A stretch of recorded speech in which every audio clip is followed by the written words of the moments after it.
Hello everyone. First and second normal form study करने के बाद आज के इस वीडियो में हम देखेंगे थर्ड नॉर्मल फॉर्म। हमने देखा था कि फर्स्ट नॉर्मल फॉर्म में क्या होता है। फर्स्ट नॉर्मल फॉर्म में मल्टीवैल्यू डिपेंडेंसी नहीं होनी चाहिए।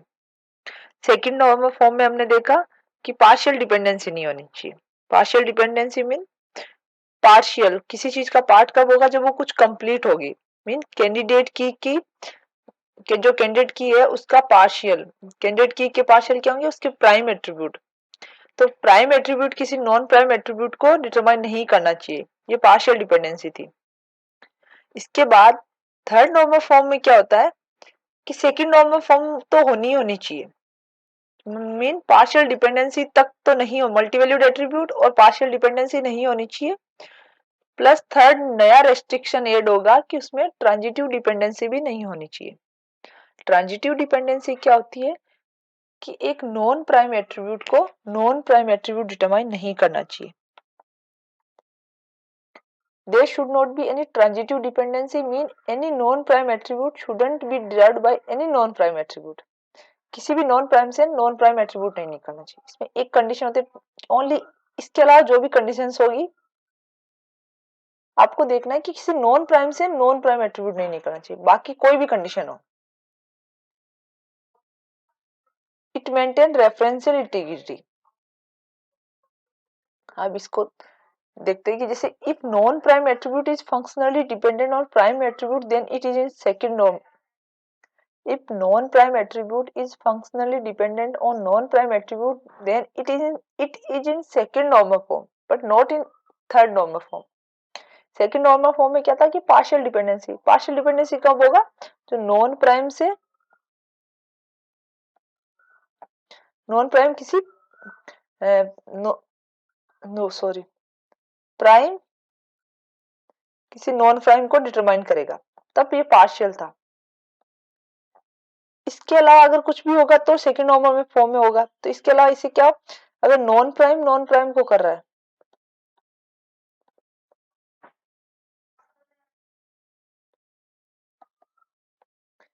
तो ये सेकंड नॉर्मल फॉर्म की कंडीशंस को वायलेट नहीं कर रहा था।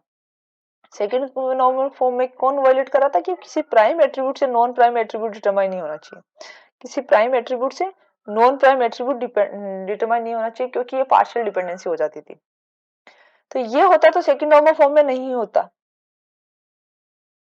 बट अगर किसी नॉन प्राइम से नॉन प्राइम एट्रीब्यूट डिटरमाइन हो रहा तो वो सेकंड नॉर्मल फॉर्म में तो होता था, बट ये थर्ड नॉर्मल फॉर्म में नहीं होगा, क्योंकि नॉन प्राइम से नॉन प्राइम एट्रीब्यूट डिटरमाइन होना मीन वो ट्रांजिटिव डिपेंडेंसी होती है, और थर्ड नॉर्मल फॉर्म होने के लिए ट्रांजिटिव डिपेंडेंसी नहीं होनी चाहिए।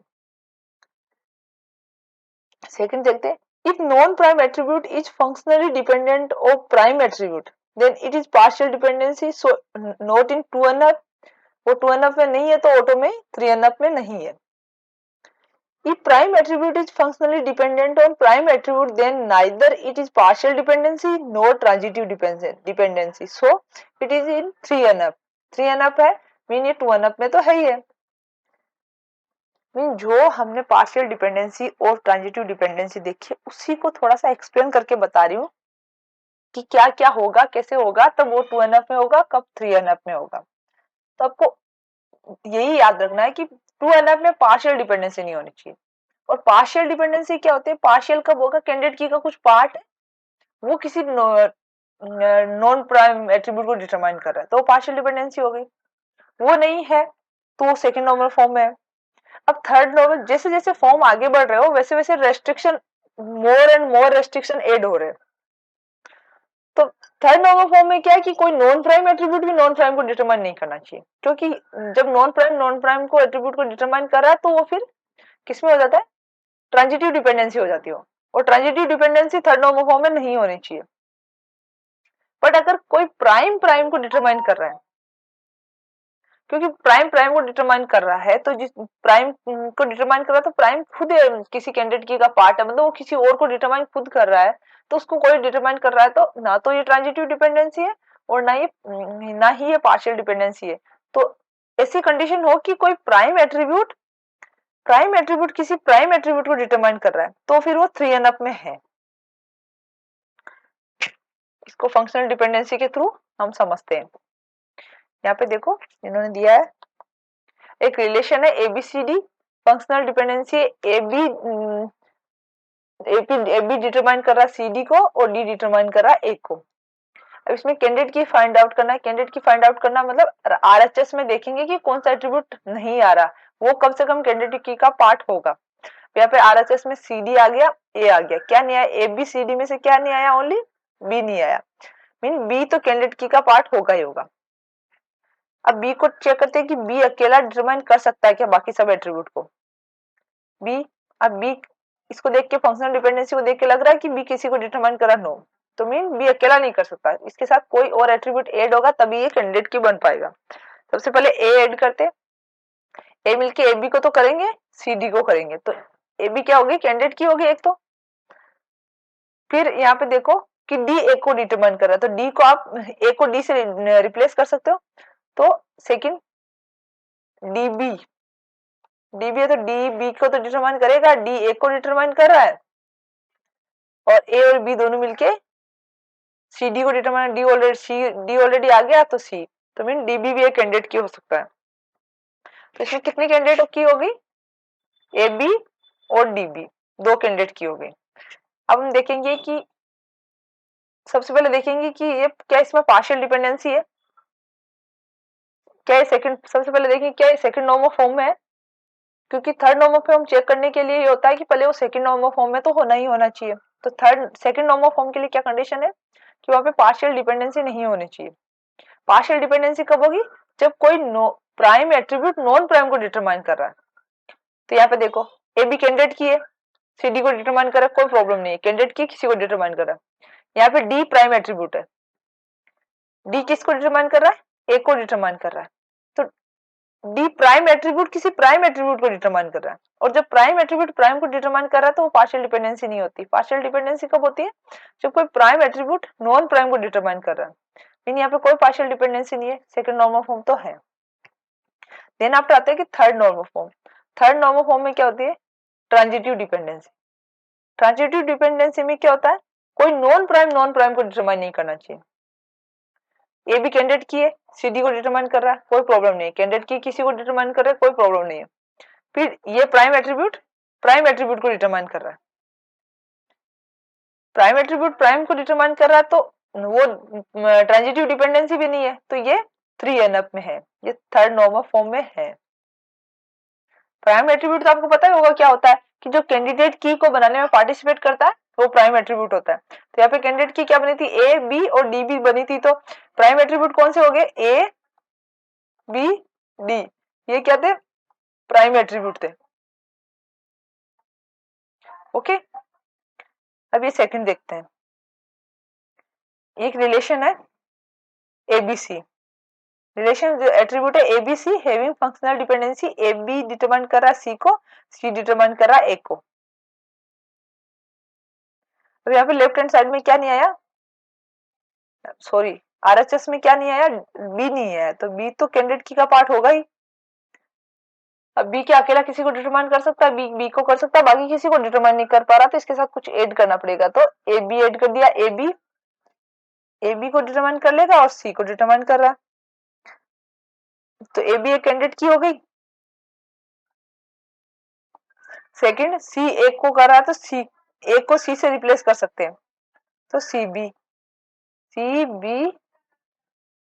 और A, तो CB कैंडिडेट की हो गई। तो प्राइम एट्रीब्यूट तीनों के तीनों ही प्राइम एट्रीब्यूट हो गए इसमें, तो ABC तीनों प्राइम एट्रीब्यूट हो गए। अब इसमें AB कैंडिडेट की है और C को डिटरमाइन करे, नो प्रॉब्लम, ना ये पार्शियल डिपेंडेंसी है ना ट्रांजिटिव डिपेंडेंसी है। C A को डिटरमाइन कर रहा है, C भी प्राइम एट्रीब्यूट है, A भी प्राइम एट्रीब्यूट है, ना ये पार्शियल डिपेंडेंसी है ना ट्रांजिटिव डिपेंडेंसी है, मीन ये थर्ड नॉर्मल फॉर्म में है। यहाँ पे एक रिलेशन दिया हुआ है R, इसके अंदर X Y Z W P ये एट्रीब्यूट है। फंक्शनल डिपेंडेंसी है कि X Y को कर रहा है, Y P को कर रहा है और Z W को डिटरमाइन कर रहा है। अब इसके RHS में देखते हैं कि कौन सा नहीं आया, Y आ गया, P आ गया, W आ गया, तो क्या नहीं आया, X Y, X नहीं आया एक तो, उसके बाद Y आ गया, उसके बाद W भी नहीं आया, सॉरी Z नहीं आया, देन डब्ल्यू आ गया और पी भी आ गया। तो कैंडिडेट की का पार्ट क्या होगा, एक तो एक्स जेड तो कैंडिडेट की का पार्ट होगा ही होगा। सबसे पहले एक्स जेड से डिटरमाइन कर लेते हैं, क्या किसी को ये सबको डिटरमाइन कर पाएगा। एक्स जेड को कर देगा, एक्स वाई को कर रहा है, वाई पी को कर रहा है, वाई पी को कर रहा है और जेड डब्ल्यू को कर रहा है। X Y Z P W सारे एट्रीब्यूट डिटरमाइन हो गए, मीन एक्स जेड कैंडिडेट की है।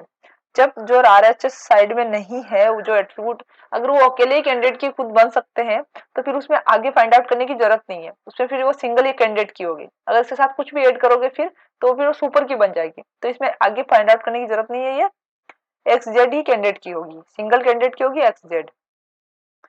अब यहाँ पे देखते हैं एक्स डिटरमाइन कर रहा है वाई को, तो यहाँ पे प्राइम एट्रीब्यूट कौन कौन से हुए। सबसे पहले प्राइम एट्रीब्यूट देखो, प्राइम एट्रीब्यूट कौन से हुए, एक्स एंड जेड, ओनली यही है।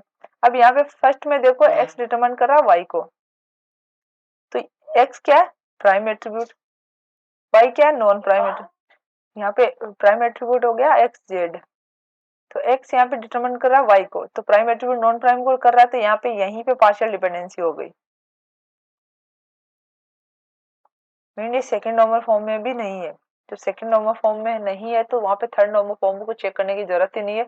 जब कोई रिलेशन सेकंड नॉर्मल फॉर्म में भी नहीं होता तो third normal, given a relation P Q R S T and functional dependency क्या है, क्यू आर डिटरमाइन कर रहा है पी एस टी को, एस एस डिटरमाइन कर क्यू को, डिटरमाइन करना है कि कौन सी नॉर्मल फॉर्म में है। कैंडिडेट की फाइंड आउट करने के लिए सबसे पहले वही राइट हैंड साइड में देखते हैं कि कौन सा एट्रीब्यूट राइट हैंड साइड में नहीं आया। तो P Q R S T में से P Q R S T only R नहीं आया, आर को ओनली आर को डिटरमाइन कर पा रहा, बाकी किसी को डिटरमाइन नहीं कर रहा, तो आर के साथ कोई एट्रीब्यूट ऐड करते, पहले क्यू को ऐड करते, तो क्यू आर हो गया, पी एस टी हो गया, तो P Q R S T सारे एट्रीब्यूट डिटरमाइन हो गया। तो एक तो ये कैंडिडेट की हो गई। सेकंड क्यू एस क्यू से डिटरमाइन हो रहा है यहाँ पे, तो क्यू को आप एस से रिप्लेस कर सकते हो, एस आर, तो एस आर, एस से क्यू हो रहा है और क्यू से पी एस टी हो रहा है, तो एस आर भी एक कैंडिडेट की हो गई। देन आफ्टर देखते हैं और कौन सी कैंडिडेट की हो सकती है, बाकी कोई सी नहीं हो सकती, दो कैंडिडेट की है। तो प्राइम एट्रीब्यूट कौन कौन से हुए, क्यू एस एंड आर, तीन प्राइम एट्रीब्यूट हो गए। ओके, सबसे पहले चेक करो कि पार्शियल डिपेंडेंसी है क्या। पार्शियल डिपेंडेंसी कब होगी, जब कोई प्राइम एट्रीब्यूट नॉन प्राइम को डिटरमाइन करेगा। तो प्राइम एट्रीब्यूट कौन है, क्यू एस आर है।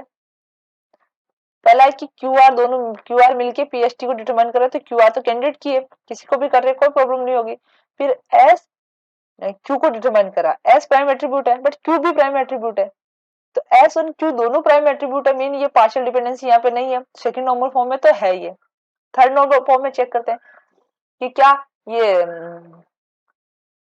तो इसमें ट्रांजिटिव डिपेंडेंसी है। अब ट्रांजिटिव डिपेंडेंसी कब होगी, जब कोई non prime attribute non prime को डिटरमाइन कर रहा है। तो यहाँ पे Q R P S T को डिटरमाइन कर रहा है, क्यू आर कैंडिडेट की है, कोई प्रॉब्लम नहीं है। एस क्यू को डिटरमाइन कर रहा है, तो एस और क्यू दोनों ही प्राइम एट्रीब्यूट है, प्राइम प्राइम कर रहा है, तो इस ट्रांजिटिव डिपेंडेंसी भी नहीं है, तो ये थर्ड नॉर्मल फॉर्म में हो गया। अब ये बीसीएनएफ में है या नहीं, ये हम बीसीएनएफ को पहले स्टडी करेंगे, उसके बाद हम चेक करेंगे। अभी तक हमने बीसीएनएफ स्टडी नहीं किया है, तो अब देखते हैं कि बीसीएनएफ क्या होता है, बीसीएनएफ की क्या कंडीशंस होनी चाहिए। जैसे जैसे आप आगे बढ़ोगे नॉर्मल फॉर्म, जैसे फर्स्ट नॉर्मल फॉर्म में सबसे कम रेस्ट्रिक्शन थे, फिर सेकंड नॉर्मल फॉर्म में फर्स्ट नॉर्मल फॉर्म से ज्यादा रेस्ट्रिक्शन हुए, मतलब एक कंडीशन और ऐड हुई कि उसमें मल्टी वैल्यूड, मतलब फर्स्ट नॉर्मल फॉर्म में तो होना ही होना चाहिए, प्लस उसमें पार्शियल डिपेंडेंसी भी नहीं होनी चाहिए। थर्ड नॉर्मल फॉर्म में आया कि उसमें सेकंड नॉर्मल फॉर्म में तो होना ही होना चाहिए, प्लस ट्रांजिटिव डिपेंडेंसी भी नहीं होनी चाहिए। अब बीसीएनएफ में क्या होता है, बीसीएनएफ में वो थर्ड नॉर्मल फॉर्म में तो होना ही होना चाहिए, प्लस उसमें फंक्शनल डिपेंडेंसी में एलएचएस जो होगा, जैसे फंक्शनल डिपेंडेंसी है उसमें जो एलएचएस डिटरमाइन कर रहा है आरएचएस को डिटरमाइन करता है, जो एलएचएस है कि हमेशा कैंडिडेट की या फिर सुपर की होना चाहिए। जैसे थर्ड नॉर्मल फॉर्म तक क्या हो रहा था कि अगर प्राइम एट्रीब्यूट प्राइम को डिटरमाइन कर रहा था तो वहां पे थर्ड नॉर्मल फॉर्म की कंडीशन वोलेट नहीं हो रही थी, वो थर्ड नॉर्मल फॉर्म में हो रहा था। बट सेकंड नॉर्मल फॉर्म में सॉरी बीसीएनएफ में अगर प्राइम एट्रीब्यूट किसी को डिटरमाइन प्राइम को डिटरमाइन कर रहा है तो वो भी नहीं चलेगा। यहाँ पे क्या होगा कि एलएचएस हमेशा कैंडिडेट कम से कम कैंडिडेट की तो होनी चाहिए, कि कैंडिडेट की या फिर सुपर की होनी चाहिए। अब आपको कैंडिडेट की और सुपर की का पहले कॉन्सेप्ट पता होना चाहिए, जिसमें मैंने पहले ही वीडियो बनाया हुआ है यहाँ पे, और मैं बता देती हूँ कि सुपर की क्या होता है। कैंडिडेट की के साथ कोई भी एक्स्ट्रा एट्रीब्यूट ऐड कर देते हैं तो वो सुपर की बन जाता है। तो अगर सुपर की है तो कैंडिडेट की तो वो है ही है, तो मीन एलएचएस हमेशा कैंडिडेट की और सुपर की होना चाहिए। यहाँ पे मैंने लिखा है although 3NF is adequate normal form for relational database. Relational database के लिए थर्ड नॉर्मल फॉर्म भी वैसे सफिशिएंट है, बट फिर भी थर्ड नॉर्मल फॉर्म में 100% रिडंडेंसी रिमूव नहीं होती। क्यों नहीं होती? क्योंकि उसमें prime attribute is functionally dependent on prime attribute then doesn't violate 3NF। अगर प्राइम एट्रीब्यूट को डिटरमाइन कर रहा है तो वहां पे थर्ड नॉर्मल फॉर्म की कंडीशन वोलेट नहीं हो रही थी, वो थर्ड नॉर्मल फॉर्म में था। तो I mean to say that here LHS is not candidate key. यहाँ पे एलएचएस कैंडिडेट की या सुपर की नहीं थी, एक प्राइम एट्रीब्यूट प्राइम को डिटरमाइन कर रहा था, कोई कैंडिडेट की या सुपर की नहीं डिटरमाइन कर रही थी आरएचएस को, फिर भी वो थर्ड नॉर्मल फॉर्म में थी। मीन कुछ रिडंडेंसी रह सकती है। तो बीसीएनएफ आया और बीसीएनएफ ने क्या किया कि एलएचएस हमेशा क्या होना चाहिए, कैंडिडेट की और सुपर की होना चाहिए। जब कैंडिडेट की किसी को डिटरमाइन करेगी तो फिर वहां पे रिडंडेंसी रहने का सवाल ही पैदा नहीं होता। तो इसको हम इससे देखते हैं, यहाँ पे एक फंक्शनल डिपेंडेंसी दी हुई है,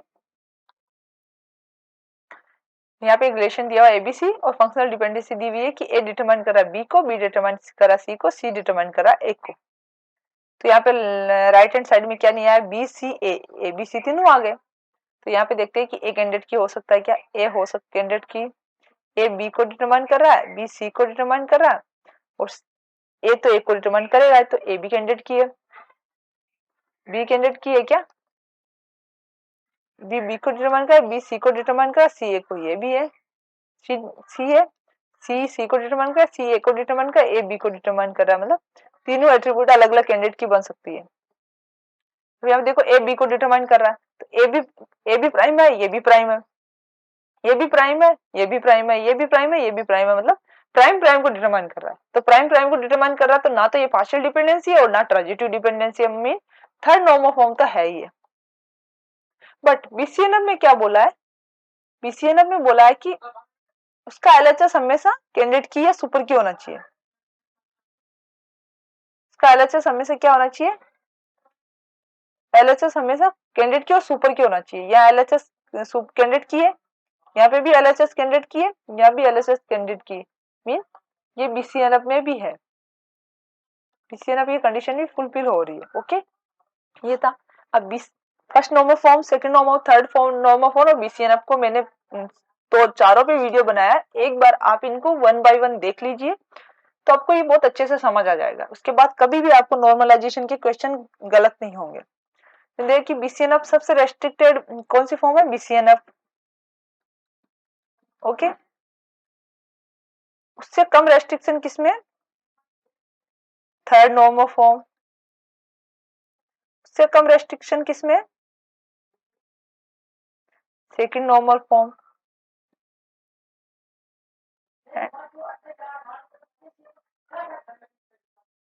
ये फर्स्ट नॉर्मल फॉर्म। बीसीएनएफ सबसे रेस्ट्रिक्टेड है।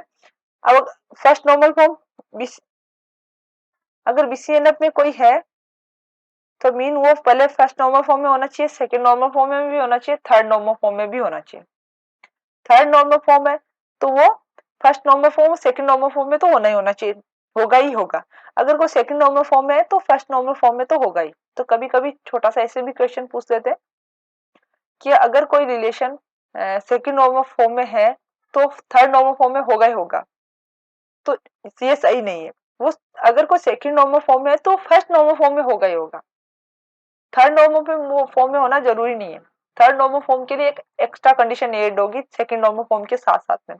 अगर कोई रिलेशन थर्ड नॉर्मल फॉर्म में तो सेकंड नॉर्मल फॉर्म में तो होगा ही होगा।